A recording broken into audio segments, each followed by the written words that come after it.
Mbe gukyuka n'enzimba nayo ekyuka. Kato Akura Construction Services Limited twakuguka nnyo mu kuzimba kwa buli kika okutuukagana n'omulembe. Tuzimba biodigester septic tank tezijjula ate ng'okuzimbibwa etwala ekifo kitono ddala ab'amaka, amasomero, amasinzizo, hotels n'ebifo ebirala. Mwetaaga kabuyonjo ekika kino mutambule n'omulembe. Tukola general construction okuba plan eza buli kika, okukola finishing, electrical installation, plumbing, okusiba tiles ne painting kw'ossa n'okusima enzizi eza buli kika. Tusangibwa Tete ku Prime Village Mall Level 2 Room D7 esimu noti 757 noti 54 noti noti oba noti 772 noti 9 2 Kato Akura Construction Services Limited Zimba Uganda.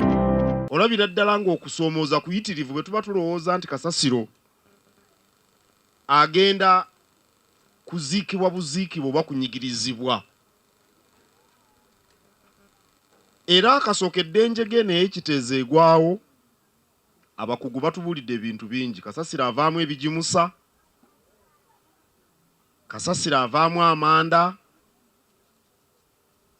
kasasiro avaamu amafuta agayinza okukozesebwa mu kufumba ne gaasi,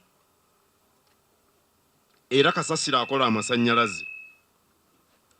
Nze ndowooza nti ekiseera kino kye tulimu naddala ng'abantu bafudde, tusaana okukakkanya ebyobufuzi wabula tunoonye ekkubo erisobola okuyamba embeera eno. Kubanga ekikangabwa bwe kigwawo, ekisinga okutuyamba kutema mpenda ezituyamba okulaba engeri gye tutambula oluvannyuma ng'ekikangabwa kibaddewo. N'olwekyo nsanyuse nnyo bwe ndabye omukungu wa KCCA, nalabye ne mawulire nga banoonya ettaka, kansuubire nti bagenda kuteekateeka bya kuzimba kyokerero incinerator, kubanga eryo ly'eddagala ettuufu. Ensonga ey'okubiri eyagala okussaako nnyo essira ekwata ku byabuyonjo okutwaliza awamu mu bibuga ne mu bifo gye tubeera. Nze ndowooza KCCA yandikuliddemu kaweefube okwawula kasasiro. Waliyo kasasiro ow'ebiveera, obucupa, ebiveeraveera ebiva mu maka gaffe.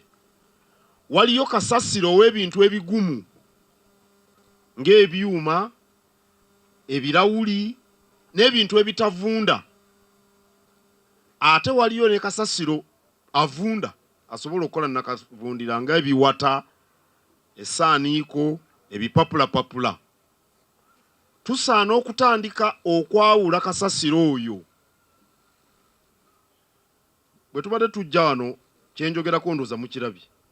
Mu maduuka buli gy'otunula olaba ebiveera, buli gy'otunula ebiveera ebyo tebivunda. Bagamba nti akaveera kamala emyaka 5 mu ttaka nga tekannaba kuvunda.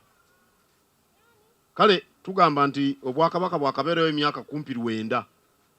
Bwe baba baasuula akaveera ennono, kintu ng'atuuzizza olukiiko, kaavunda wayise emyaka 5. Bw'osuula akaveera kati wajja kuyita emyaka 5 nga kakyali mu ttaka, kaabulabe ekyenkanidde awo. Bwetaaga okwawula. Era mu masomero wandibaddeyo ebipipa 3 ne mu maka. We tuteeka ebiveera, we tuteeka ebikalu ebitavunda, ne we tuteeka ebivunda.